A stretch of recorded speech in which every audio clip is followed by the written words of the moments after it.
Wadaw, ternyata banyak sekali hal sus yang udah sampaikan di satu chapter ini, terutama lebih ke arah foreshadow nih untuk masa depan. Kira-kira apa yang akan terjadi untuk arc dari Elbaf ini? Nah, Garci Barcelona di sini yang banyak banget yang komen, "Bang, di awal ngomong apa sih?" Coba kira-kira ada yang tahu nggak waktu opening barusan saya ngomong apa? Tuliskan di kolom komentar karena banyak banget yang bilang, "Saya udah ngulang-ngulang, udah diperlambat, masih belum jelas ngomongnya apa." Yang ini bisa jadi misteri yang menarik. Tapi oke, kali ini kita akan bahas atau mereview One Piece untuk chapter 1140, dan balik lagi karena ini review, kita akan membahas secara deep dari tiap panel dan kemungkinan-kemungkinan yang ada, alias karena review adalah bacot Nomi. Makanya pastikan kalian tonton sampai habis agar tidak ada informasi yang miss dan juga setengah-setengah, karena sudah masuk akal tapi akal bisa masuk.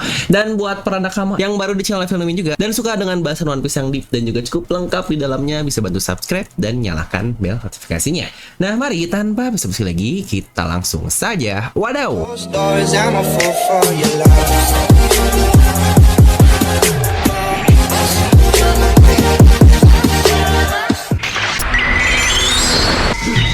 Nah, dimana judul untuk chapter 1140 ini adalah Skopper Gaban, dimana mungkin buat yang lupa, chapter sebelumnya adalah Mountain Eater atau nama gelarnya, dan sekarang langsung namanya dia sendiri. Dan untuk cover story sendiri, kita masih berada di edisi Yamato yang terlihat di sini Ulti Chuan yang lucu banget nih. Dia pakai pakaian warna seperti ini, namun kasihan dia dijadikan mainan oleh Wuswo. Buat yang nggak tahu, ini mungkin semacam mainan roulette manusia ya, di mana manusia diputar dan orang yang akan melempar pisau atau apapun itu yang lagi-lagi seperti judi akan kena atau tidak, yang sejujurnya ini sangat berbahaya sekali.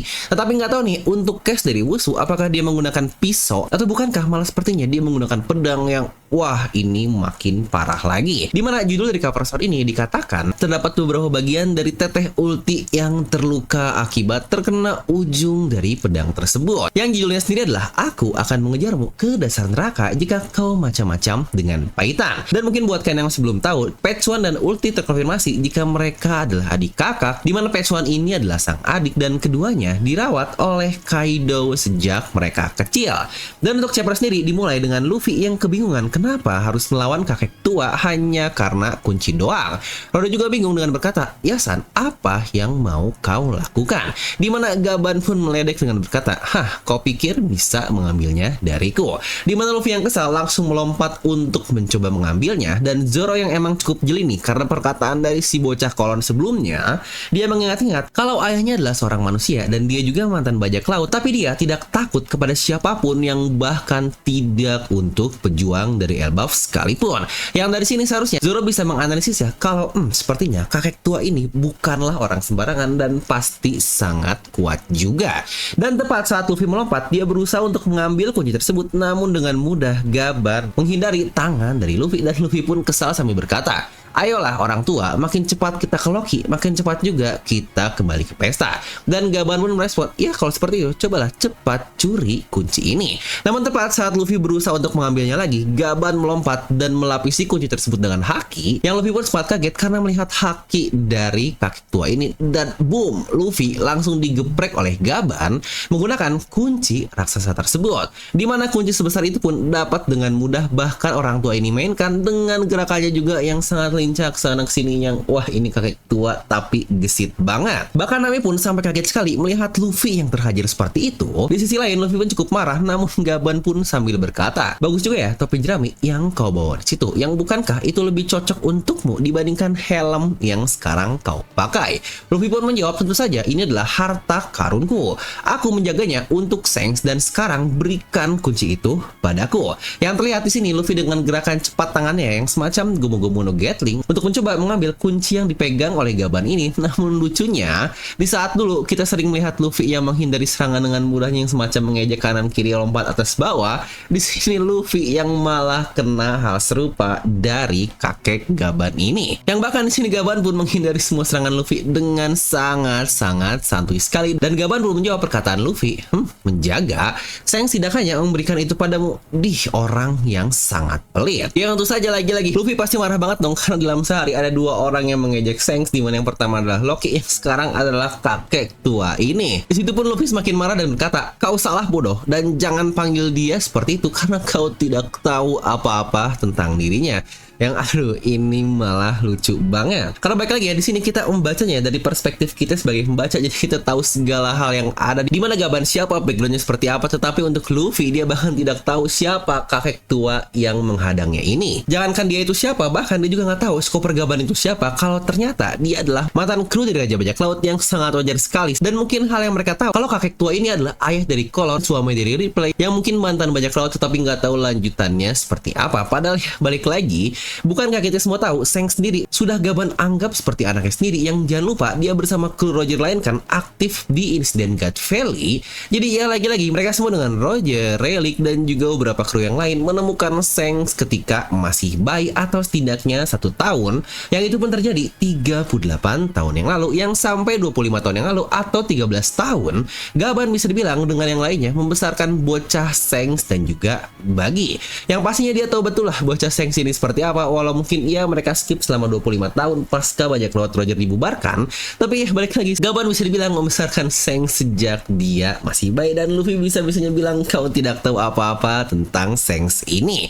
Dan tidak hanya itu, jangan lupa juga ya topi jerami Luffy itu dia dapatkan dari Shanks, dan jangan lupa Shanks juga mendapatkannya dari ya benar kapten dari Gaban ini alias Roger, yang berarti Gaban juga tahu betul tentang topi jerami yang digunakan oleh Luffy jauh-jauh sebelum Shanks yang bahkan dari originalnya atau Roger ini sendiri. Ya baik lagi, itulah harga yang besar dari informasi di mana bocah-bocah ini bahkan tidak tahu siapa yang mereka lawan. Di mana Gaban hanya bisa tertawa mendengar ocehan Luffy dan akhirnya mengejeknya juga. Kau ini banyak omong juga ya, dan dia langsung memasukkan kunci ke mulut Luffy tersebut. Yang sejujurnya ini hebat banget ya, karena semua gerakan dari Gaban sangat efektif sekali. Di mana Luffy yang bergerak ke sana ke sini dia bisa mencari celah untuk bisa memasukkan kunci besar itu ke dalam mulutnya. Dan tidak sampai di situ, saat Luffy terjatuh, tiba-tiba Gaban pun mengeluarkan senjata utamanya alias kedua kapak luar biasanya itu.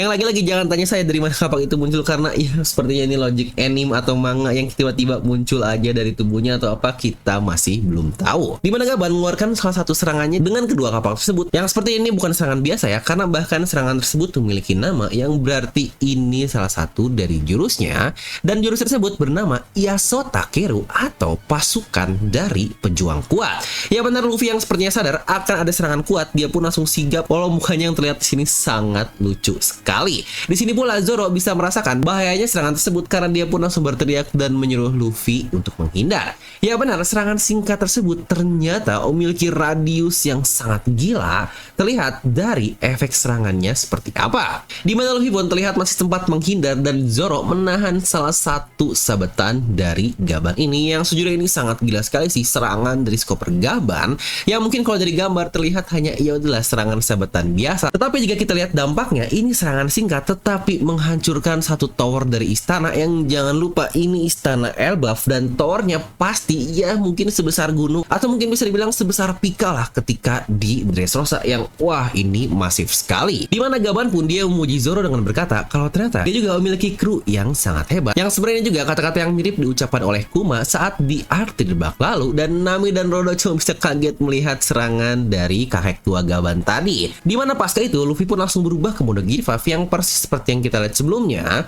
karena helm yang dia pakai ternyata bersatu dan membuatnya menjadi seperti memiliki tanduk. Zoro pun terlihat sudah menggunakan ketiga pedang dengan efek petir hitam dari pedangnya, yang berarti dia sudah masuk ke mode serius untuk menghajar kakek random ini. Dimana Gaban cuma tersenyum melihat perubahan Luffy sambil berkata, jadi itu adalah mode putih yang aku dengar. Yang kenapa ya, saya masih bingung juga orang-orang menyebutnya white form atau mode putih, padahal bukankah lagi seharusnya mereka tahu jika ini adalah Nika, yang sama seperti Vegapunk katakan awal juga. Jadi itulah kesatria putih atau wujud putih, padahal lagi-lagi Vegapunk tahu betul Nika ini seperti apa. Dan apalagi dengan Gaban yang mantan kru Raja Bajak Laut yang sudah sampai ke pulau terakhir yaitu Loftel. Dan buat yang bingung kenapa makin ada acara panel-panel tower jatuh seperti ini, yang lagi-lagi ini pun cukup mirip ketika Zoro versus Ryuma di Trail bak lalu, dimana diperlihatkan tipis-tipis nih ketika tower hancur sampai akhirnya mendarat. Yang lagi-lagi ini efek dramatis aja biar lebih mantap, dan mungkin untuk anime pasti nanti momennya atau mungkin transisi-transisinya akan sangat menarik. Dan tepat di momen Luffy dan Zoro siap menyerang Gaban, ternyata dia malah menyerah dan langsung menyimpan kapaknya. Ya benar, tentu saja hal ini membuat Zoro dan Luffy sangat marah sambil berkata, berhenti membuat kita kesal kakek tua sialan. Dan Gaban pun menjawab lagi, gah, jangan terlalu bersemangat, banget, aku hanya bercanda saja. Dan Luffy pun merespon, kau berusaha membunuhku dan kau pikir itu semua hanya bercandaan. Dan Gaban pun jawab lagi, tetapi kau sekarang masih hidup kan? Yang toh lagi pula kuncinya bahkan sekarang ada di belakangmu. Yang oke, jadi kira-kira apakah Gaban berhenti karena ada Zoro yang wah ini fans Zoro bakal sangat gila. Tapi kalau menurut saya sendiri sih emang lebih ke arah Gaban mau ngecek kekuatan dari bocah-bocah yang bahkan Shanks ini percayakan saja ya walaupun untuk Relic pun bisa melakukan hal yang sama dulu ketika di Sabon di Archipelago, tetapi sepertinya untuk Gaban dan Relic ini kedua orang yang memiliki tipe yang berbeda, di mana Relic tipe yang kalem, santuy yang mungkin seperti Zoro, dan Gaban ini kelihatan jauh lebih nyeleneh lah seperti kakek-kakek santuy yang bebas melakukan apapun yang ingin dia lakukan dan bahkan kelihatan lebih gila juga. Yang sudah saya sendiri malas sih kalau harus balik lagi adu-adu power scaling siapa yang lebih kuat, apakah Atra A atau B, karena balik lagi power scaling atau kekuatan ini tidak serta mutlak ada atau ada perlihatkan di serial One Piece ini. Tapi pasti nanti dari komen-komen yang kayak bakal banyak juga nih yang nanya, bang kalau misalkan adu kira-kira siapa nih yang paling kuat? Yang kalau dari saya sendiri, misalkan by one nih Luffy versus Gaban, ini pasti bakal sulit sih. Dimana Gaban kalau mau juga pasti bakal habis-habisan dan akan banyak terluka. Toh bukankah Luffy ini bukan musuh? Ngapain dia harus bertarung sampai serius yang pastinya cuma ngabisin tenaga doang? Yang bahkan di sini pun kita bisa melihat kan Luffy sendiri berkata, kau berusaha untuk membunuhku, yang berarti serangan dari Gaban barusan bukan serangan yang bisa dibilang main-main, karena ini pasti ini salah satu one hell of attack yang dilakukan oleh Gaban. Makanya Luffy dan Zoro sampai panik seperti itu karena oh ini bukanlah kakek tua biasa. Dan di sisi lain ketika dia melihat Zoro di situ, mungkin dia sadar kalau oh dia ini punya kru yang sangat hebat dan sepertinya dia juga pasti bisa meraba-raba sekuat apa kedua orang ini. Ingat ya, Relic aja sebelumnya berkata kalau dia melawan Teach nggak akan menang ketika di Amazon Lily, yang kemungkinan di sini pun persis sama terjadi. Gaban dia mungkin bisa merasakan Zoro yang sangat kuat juga, dan kalau harus melawan dua orang yang setara Yonko yang ya kali lah nggak mungkin dia bakal mau melakukan hal tersebut.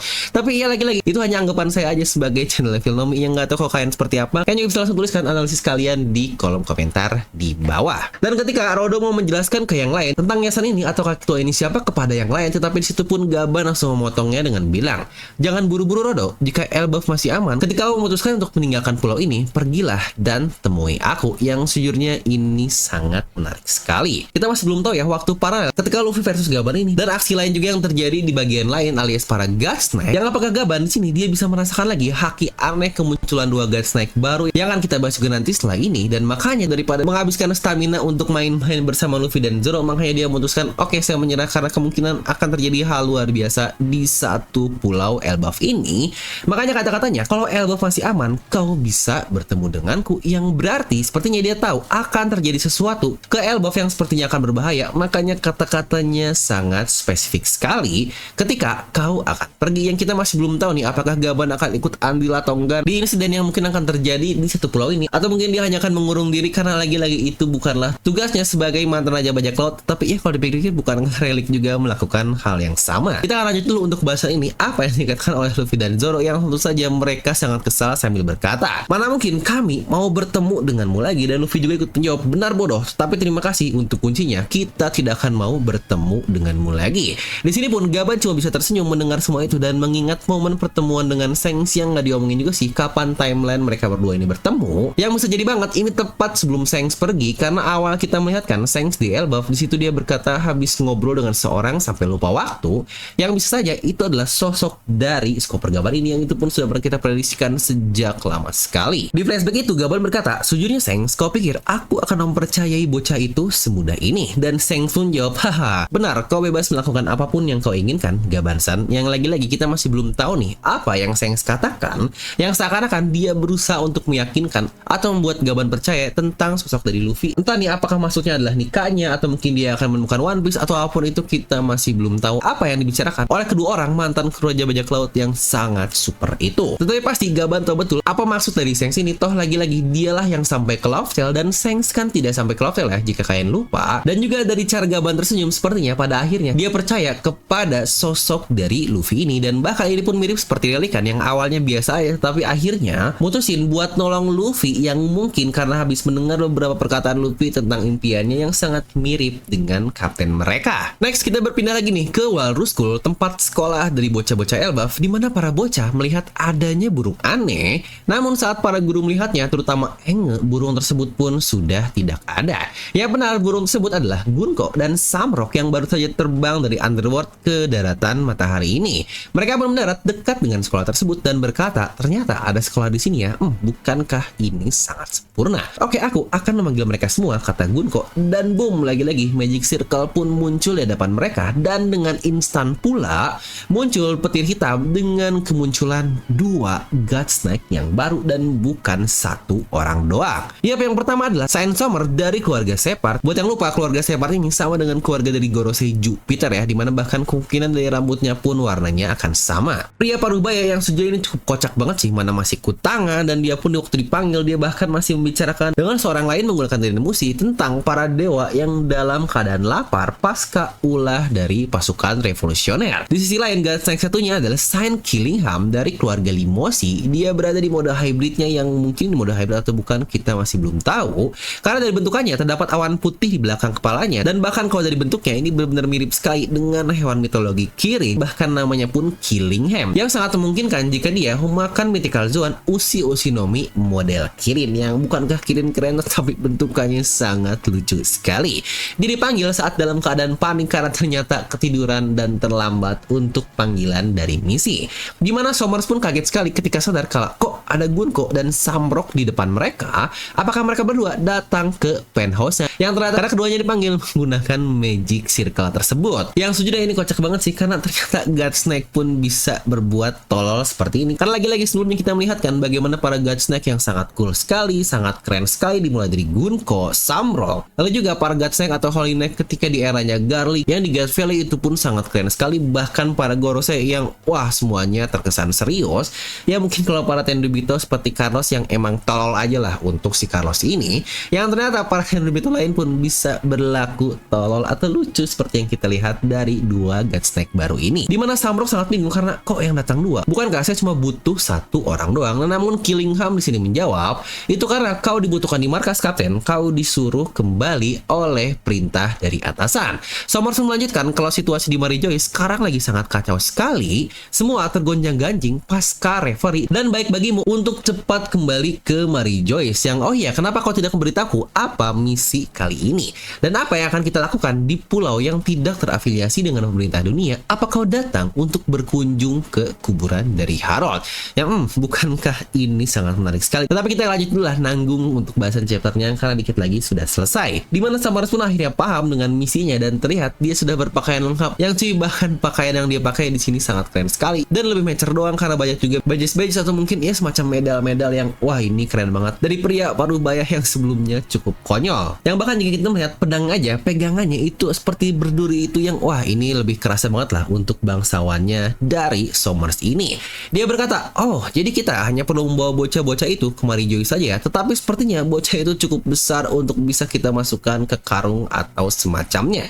Killingham pun melanjutkan, dan mereka-mereka yang belum ditandai, mereka tidak akan bisa melalui Abyss, yang berarti kita harus membawa mereka menggunakan kapal. Namun di sini Samrock pun berkata, bukankah dengan kemampuan kita semua, kita bisa menciptakan permainan dari semua ini? Dan boom, chapter pun berakhir. Ya mungkin kita akan bahas sedikit aja nih, karena ada beberapa hal yang cukup menarik yang mungkin untuk lengkapnya akan kita bahas di analisis terpisah. Nanti itu mungkin jadi teori terpisah, tetapi hal yang mencurigakan adalah, pertama, kita akan mulai dari kenapa para God Snake ini berkata kepada Samrock kalau alasan dia ke Elbaf karena mengunjungi makam dari Harold. Yang ada apa dari semua ini? Dan bahkan kata-katanya mengunjungi, yang berarti ini memiliki konotasi positif, yang apakah Harold benar-benar memiliki hubungan dengan para pemerintah dunia ini? Apakah agenda Elbaf benar-benar terbukti dari kata-kata God Snake? Dan berarti jika seperti itu, King Harold lah yang selama ini bermasalah. Dia mungkin bisa saja mencuci otak dalam kata kutip warga-warga Elbaf yang ada agar mau bernegosiasi, yang mungkin di lain sisi itu pun untuk membuat warga Elbaf Elbaf ini pada akhirnya melemah.